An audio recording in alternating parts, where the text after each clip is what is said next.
Una buona domenica, gentili telespettatori di iReporter, sì o no, il nostro confronto domenicale su un tema caldo che sta interessando il dibattito pubblico in questi giorni. E parliamo quest'oggi di legittima difesa e di presenza di armi nelle nostre abitazioni. Lo facciamo con il consigliere regionale del Veneto Fabrizio Boron, che ringrazio di essere presente, Grazie a voi dell'invito. e Alessandro Bisato, segretario regionale per il Partito Democratico. Buongiorno Alessandro Bisato. Buongiorno a tutti, buongiorno e grazie dell'invito. Grazie della disponibilità e soprattutto di esservi prestati a questo confronto, perché ancora una volta parliamo di presenza di armi nelle nostre case, un po' sulla scia di quanto purtroppo è successo ad Ardea nei giorni scorsi, e una strage veramente senza motivo, in cui insomma una persona evidentemente squilibrata ha utilizzato questa pistola in dotazione al padre, purtroppo per commettere un omicidio, ma in generale parliamo anche di legittima difesa, quindi un argomento che in realtà non c'entra con quanto accaduto, ma che parte sempre dallo stesso presupposto, la presenza di armi, la diffusione di armi nelle nostre case. E proprio da qui volevo partire con lei, Boron, e chiedere se la diffusione di armi nelle nostre case, con ovviamente tutte come dire, le regole imposte dal loro utilizzo, sia veramente un problema per il nostro territorio oppure no, oppure è gestita ancora in modo consapevole, soprattutto seguendo tutti i crismi che devono essere conseguiti. Partiamo dal presupposto che in questo paese per avere un percorso e la giustificazione non è semplice. Il proliferare del possesso di un'arma o della richiesta di un possesso di un'arma va di pari passo con la capacità e con l'incapacità, scusate, di questo paese di garantire sicurezza, e purtroppo questa sensazione e questa mancanza di sicurezza porta le persone verso questa strada. Ecco, l'Italia, questo paese, quanto si adopera e quanto agisce in modo di garantire ai cittadini la propria sicurezza, la propria integrità, e quanto questo percorso ovviamente verso la richiesta di armi è direttamente collegato a tutto quello che negli ultimi anni abbiamo visto, no? Anche insomma, la mancanza di sicurezza nelle città, in particolar modo nei centri urbani, un'immigrazione incontrollata e clandestina che troppo spesso magari porta non solo persone che hanno la necessità di una vita migliore, ma porta anche sbandati o persone pericolose. E quanto questa difficoltà e questo perdurare di una situazione anche economica e sociale difficile in questo paese ha portato ovviamente anche a squilibri mentali che poi possono sfociare in situazioni molto, molto drastiche. Io la metterei così, in questo senso. Purtroppo, amaramente, la richiesta d'armi è direttamente vincolata all'insicurezza che ormai si vive in questo paese. Ecco, è così, Bisato, cioè stiamo cercando di fare un focus proprio su questo.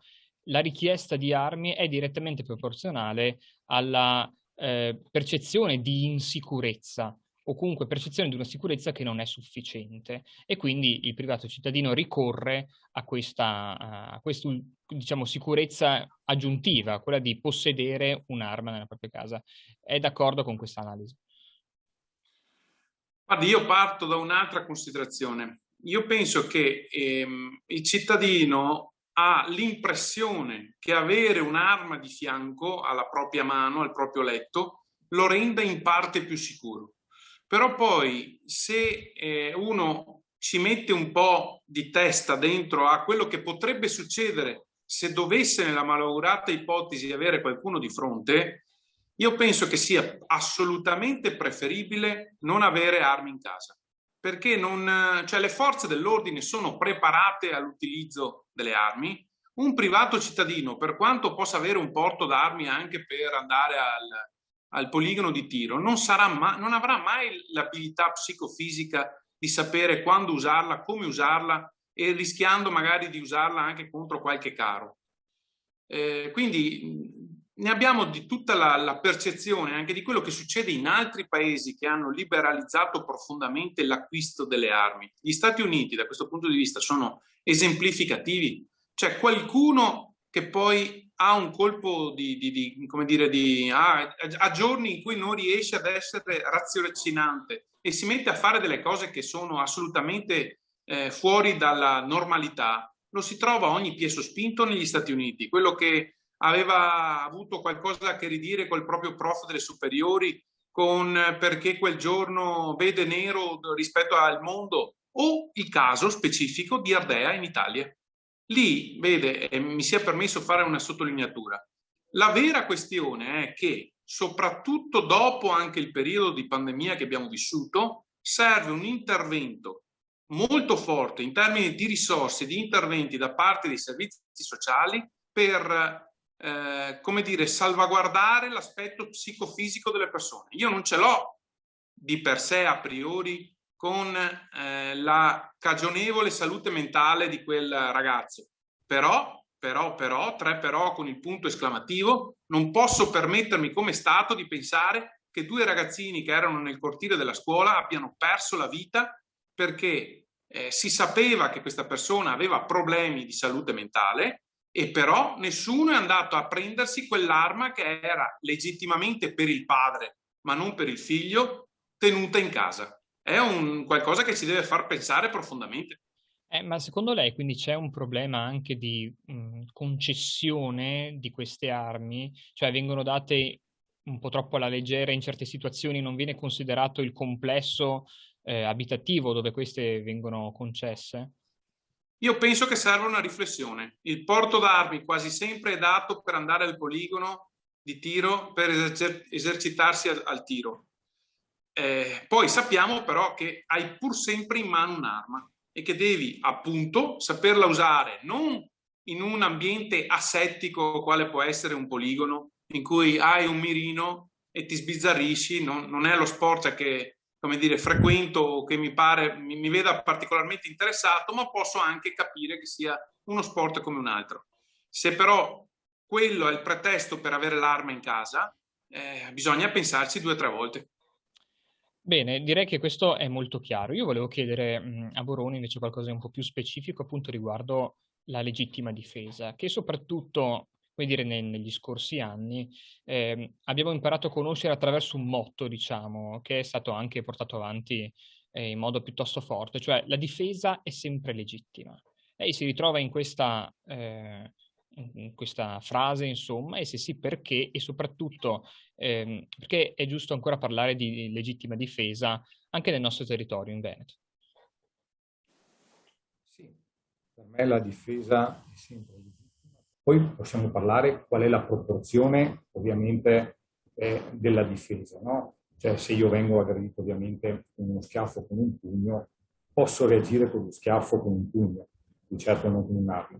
Però teniamo presente cosa è successo in questo territorio, ma in giro per l'Italia le cronache ne sono piene, di aggressioni nella notte, in case normali, semplici, di famiglie normali e semplici, che si sono viste alzare magari nella notte il letto, picchiate, in molti casi anche fino a quasi alla morte, alla ricerca di denaro, alla ricerca ovviamente di qualcosa, e poi alla fine in molti casi è successo anche il fatto più eccesso, cioè quello di avere, ricordo benissimo qui in Veneto il fatto di Borgo al Monticano, no? La violenza fino alla tortura e alla morte, all'uccisione di quei 2 anziani. Quando succedono fatti del genere, io ritengo sia giusto che qualcuno, se ne ha le possibilità, possa e debba difendersi. E ci colleghiamo a quello che abbiamo detto prima. È ovvio che nessuno vorrebbe tenere un'arma. Io di questo sono convinto.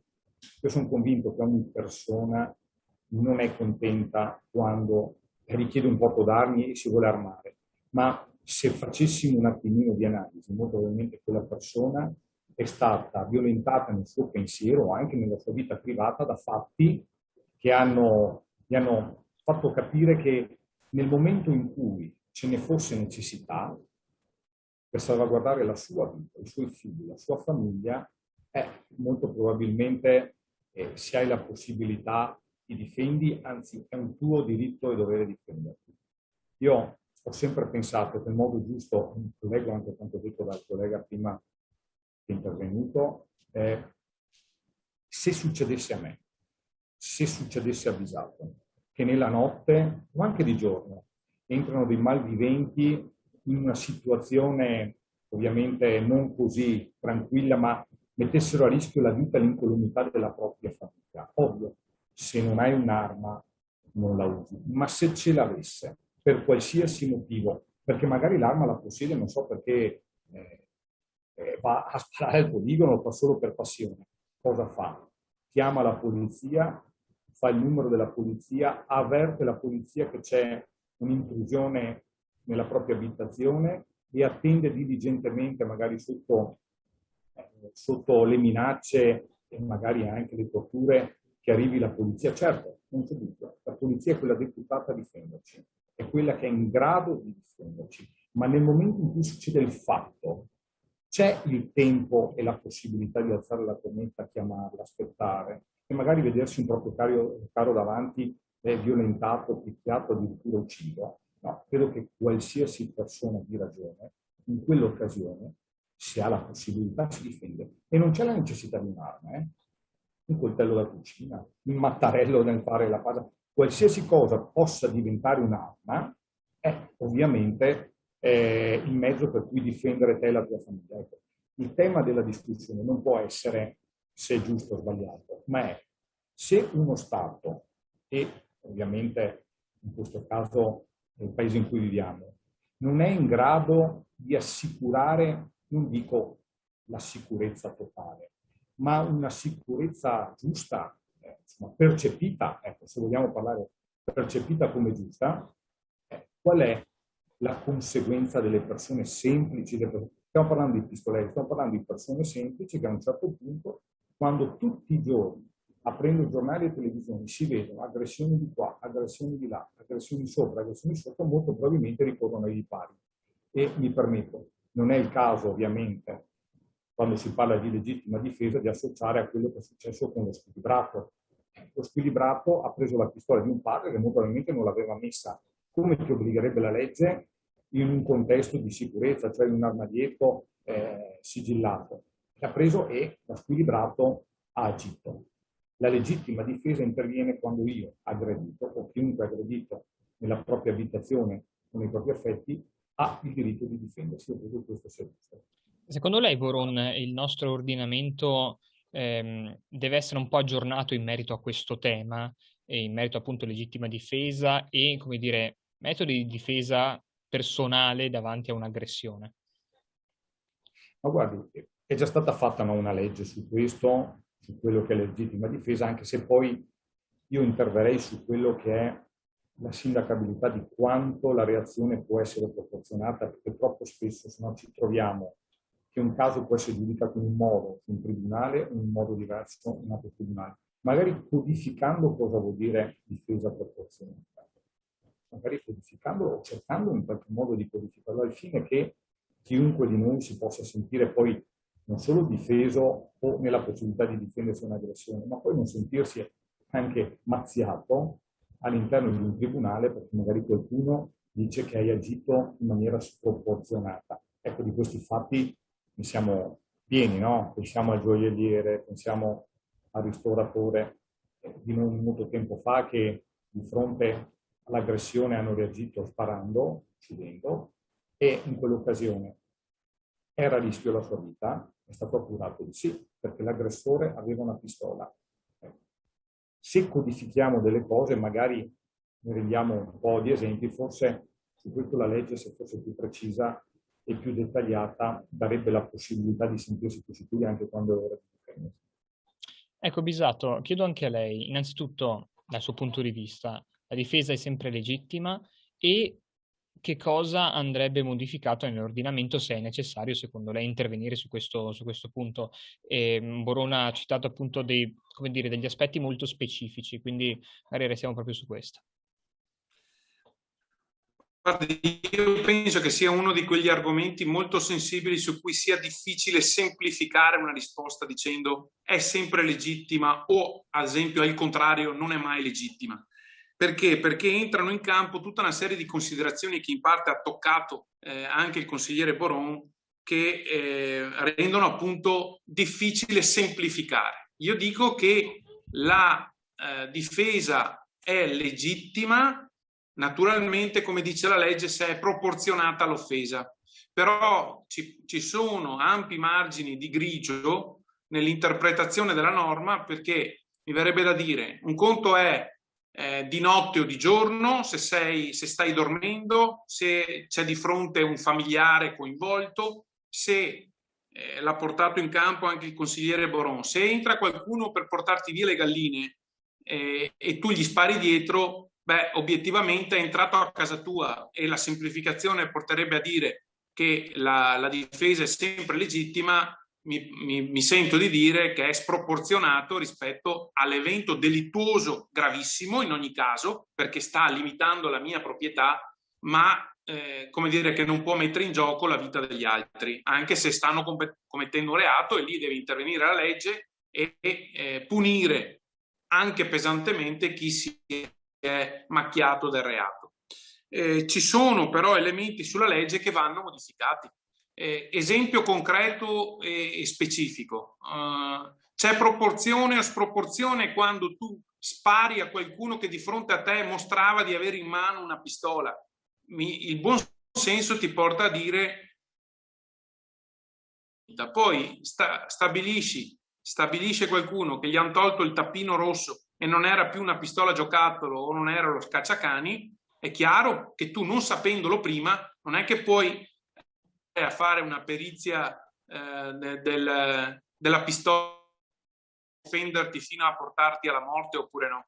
Ecco, questo è un elemento, ad esempio, che andrebbe ricompreso in maniera più oggettiva, così come quello a cui facevo riferimento poc'anzi, ossia se ti entrano in casa di notte, hai le tue difese fisiche naturalmente alterate e ribassate perché stai dormendo, uno che venga ad offenderti dentro casa tua, io penso che siano degli elementi su cui bisognerebbe tornare sopra, ma con quella considerazione iniziale, ossia che è uno dei tanti argomenti, ma uno dei principali argomenti su cui non sia il caso di semplificare né di banalizzare, e quindi di arrivare per slogan a dire o tutto bianco o tutto nero. La politica deve trovare il giusto equilibrio per difendere le persone dentro la propria proprietà, ma se siamo in uno stato di diritto, per arrivare il meno possibile a offendere anche l'altro, perché la rieducazione, io sono dell'idea che vada fatta dentro le carceri e non portando un fiore, anche se, come dire, la vittima è difficile che lo faccia, in un cimitero. Ecco, il consigliere Boron sottolineava una cosa anche interessante, no? Che appunto la diffusione delle armi, o comunque anche, come dire, l'arrivo a difendersi con delle armi in casa, va di pari passo con la percezione o l'effettiva sicurezza di un territorio. E io vorrei chiedere prima a lei, Bisato, e poi a lei, Boron, se effettivamente nel nostro Veneto questa percezione di sicurezza e l'effettiva sicurezza in qualche modo mostrino dei segnali di, come dire, non perfezione, se vogliamo. Cioè, se ci si proietta sempre più a orientarsi appunto a prendere delle armi in casa perché si sente che le forze dell'ordine non sono abbastanza presenti, oppure si vive un periodo storico che lascia inquietudine. Rispondo io per primo. Allora, a me pare di poter dire che ci sono due facce della stessa medaglia, come sempre su ogni argomento. I dati oggettivi ci dicono che i reati sono in calo. Poi è vero che soprattutto la microcriminalità crea tanta inquietudine e qualche volta il cittadino corre il rischio di pensare anche che non sia nemmeno il caso di andare a denunciare per quello che gli è successo. Io penso che le forze dell'ordine presidino il nostro territorio, ottengano dei buoni risultati, che servano però anche delle azioni di contrasto a livello generale e eventualmente cambiando anche qualche norma che nella recidiva preveda sanzioni un po' più vigorose, perché altrimenti se passa l'indirizzo che tanto non vai mai a farti qualche giorno dentro in galera, allora sia difficile anche per le forze dell'ordine. Però io sento di dire che la sicurezza c'è e che le cose che creano meno inquietudine anche in questo Veneto sono quelle che sono in realtà le più pericolose, cioè le infiltrazioni mafiose che usano il colletto bianco, che si comprano sotto banco e sotto costo qualche azienda per fare i loro comodi, ripulendo profitti ottenuti in malo modo, quella dovrebbe farci alzare ancora di più le attenzioni anche in questo Veneto, perché non siamo immuni. Con questo non voglio dire che i micro reati, i reati, come dire, le ondate predatorie nei nostri comuni non siano un serio allarme sociale. Questo lo sono. La presenza sul territorio delle forze dell'ordine in maniera coordinata può essere un fortissimo deterrente. Mi sento di dire che la collaborazione con le forze dell'ordine c'è a tutti i livelli. Cosa ne pensa Buron? Qual è il clima in Veneto rispetto alla sicurezza dal suo punto di vista? Quando la società, no, manifesta situazioni di grave insicurezza, pensiamo a quello che è stata la grande ondata di immigrazione che ha prodotto ovviamente degrado e in molti posti anche violenza di altissimo livello, e le forze dell'ordine ci sono, ma poi non sono in grado ovviamente di essere dappertutto, primo. Secondo, il fatto comunque che il Palazzo di Giustizia, nel momento in cui deve attuare le leggi di questo Paese, non è ovviamente responsabilità dei magistrati, i quali applicano le leggi, applicano leggi per cui se uno fa un reato fino a 4 anni non sconta un giorno in carcere. Lo dico un'esperienza personale. Io 4-5 anni fa, ho subito in azienda 6 furti nell'arco di 5 mesi. Al 6º furto, ovviamente stanco della situazione, i carabinieri appostati non li hanno presi. Io ovviamente sono entrato quando è suonato l'allarme, me li sono trovati davanti. Sono scappato, ma i carabinieri li hanno presi. Bene, avevano già rubato tutto, avevano già condotto tutto fuori ovviamente dall'attività produttiva per essere caricato il materiale su un camion rubato. Sa come è andata a finire? Per la legge è un tentato furto, non è un furto. Seppur hanno confessato, hanno preso 16 mesi con la condizionale, il giorno dopo hanno iniziato di fare quello che hanno fatto fino al giorno prima. Ecco. È questo il problema. Il problema è la gente percepisce, no, sente questo, vede questo. Chi ha avuto un'aggressione, chi ha avuto un problema, non è che accusa la polizia che fa il suo mestiere, accusa un sistema purtroppo, che a volte è troppo garantista, e mette ovviamente le persone oneste, quelle che a casa loro non fanno male a nessuno, di fronte a situazioni talmente difficili per cui se da una parte lo becchi non ricevi giustizia, se giustamente dobbiamo ricondurli alla legalità, sono d'accordo su questo, in questo paese vige la regola per cui c'è la rieducazione, no? Bene, ma la rieducazione la fai no dicendo uno ruba, tanto non ti faccio niente perché il giorno dopo sei libero, questa non è rieducazione. E terzo, quando succedono fatti gravissimi, non c'è ovviamente possibilità di difesa se non da parte tua di te stesso. Io sono convinto che in questo territorio, parlo del Veneto, ma credo sia così in tutta Italia, la gente effettivamente un'arma in casa non lavora.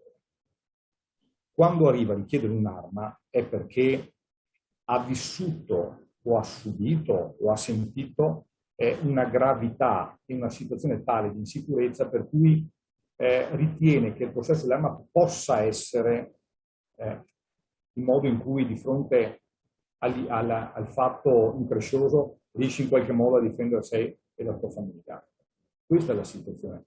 C'è necessità, e su questo ritorniamo prima, ovviamente intervenire legislativamente affinché uno, se fa un reato, deve andare in galera, deve pagare il suo conto con la giustizia, perché fino a quando un sistema giudiziario, e qui la responsabilità dei politici, parliamoci chiaro, perché le leggi le fanno i politici, fino a quando in questo paese, se tu rubi e non accumuli condanne fino a sopra i 4 anni, non ne fai un giorno in galera, difficilmente ci sarà ovviamente una riconversione o una sensazione per cui c'è la giustizia che funziona e pertanto io non guardo nemmeno, non ci penso nemmeno a comprarmi un'arma.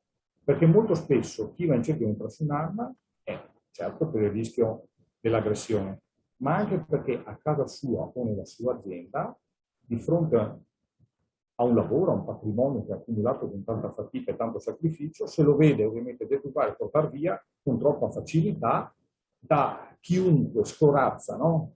Scorazza in un territorio e tanto alla fine non gli fanno niente. Ecco.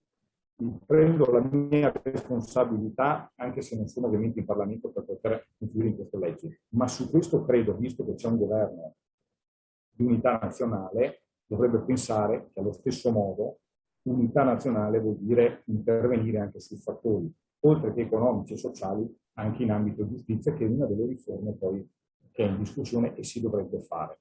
Mi auguro che questo possa essere il lapide di questo governo.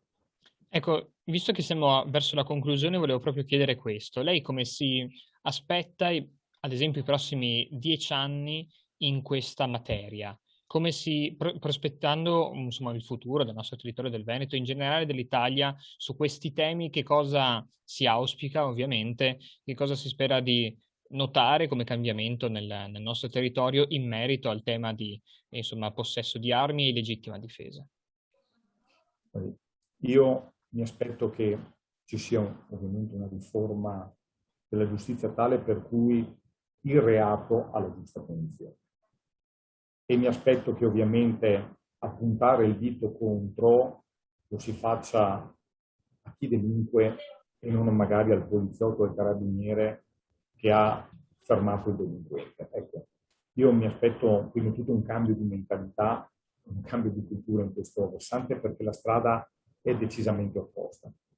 E mi aspetto che chiunque arriverà a governare o governa o arriverà a governare nei prossimi 10 anni possa finalmente legiferare in questa materia affinché la volontà di possedere un'arma sparisca proprio per il fatto che viviamo in un paese sicuro e ci sentiamo sicuri, sia dove viviamo perché il controllo del territorio è nei minimi particolari, sia perché quando andiamo dentro un palazzo di giustizia, se io ho subito un furto, ho subito un'aggressione, ci sia la giusta punizione per chi l'ha fatta. Ecco, io mi auguro questo. Ecco, Bisato, che cosa si augura a lei? Diciamo che l'argomentazione è abbastanza condivisibile, però proiettandoci in avanti, che cosa si augura e che cosa si prospetta circa appunto queste tematiche? Noi sappiamo che la riforma della giustizia, sia civile che penale, è uno degli argomenti che ci viene chiesta con forza come riforma dovuta e non possibile da parte della stessa Unione Europea per il trasferimento delle risorse del Piano Nazionale di Ripresa e Resilienza. Quindi spero che non sia questione di 10 anni, ma che sia questione di qualche mese. Poi so che un conto sono gli indirizzi di massima e un conto arrivare ad ottenere un obiettivo come questo, difficile, trasversale, in particolare riguardo ai tempi della giustizia, perché qua non stiamo parlando di giustizia civile, ma ad esempio in quell'ambito noi sappiamo che un cittadino tante volte non fa riferimento al tribunale perché sa che altrimenti potrebbe ottenere giustizia di lì a 10 anni. Questo il termine di paragone che portava lei di cosa mi aspetto nei prossimi è calzante per quanto riguarda i giudizi sia in ambito civile che penale in Italia, che è già questa un'ingiustizia, perché la giustizia è giustizia vera se in tempo reale o comunque in tempo debito riesce a dire chi aveva ragione rispetto a quello che è successo. Tornando all'argomento specifico della nostra conversazione, mi auguro fortemente che i cittadini continuino a pensare che lo Stato, che è uno dei compiti che ha lo Stato è quello di farci vivere in un ambito sicuro, pur con tutte le manchevolezze del caso, sia ancora da tenere in considerazione come l'elemento principe per essere in uno Stato di diritto. Non pensiamo minimamente di poterci fare giustizia da soli, perché il farci giustizia da soli può andarci bene una volta, ma la volta dopo ci si potrebbe anche ritorcere contro. E ripeto, gli esempi in giro per il mondo sono altamente esemplificativi. Gli Stati Uniti d'America, che hanno un emendamento riferito alla vendita, alla libera vendita delle armi, stanno combattendo da anni con un fenomeno che è talmente strisciante e endemico da produrre più lutti di quelli che salvaguardia.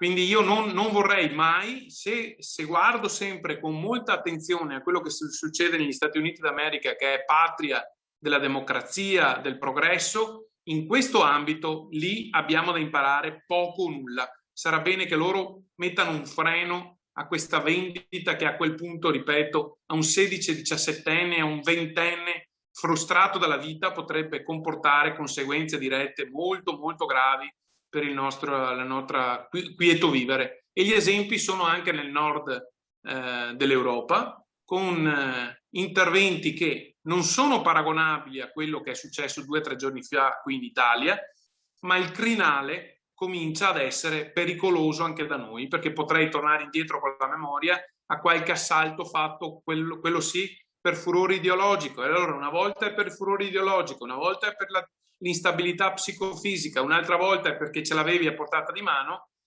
Io penso che l'arma la debba usare chi fa dei corsi dalla mattina alla sera, non solo per avere in mano l'arma, ma per sapere cosa vuol dire avere un'arma in mano. Va bene, direi che le posizioni sono chiare e io vi ringrazio per averle espresse in modo così definito, per cui grazie a Fabrizio Boron per essere stato con noi e averci espresso il suo punto di vista. Grazie a lei. Grazie a voi.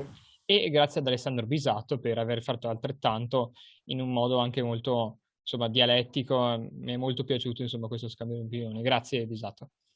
Grazie a voi. Un saluto anche ai nostri telespettatori. Non cambiate canale, rimanete su TV7 per il nostro quotidiano palinsesto. Arrivederci.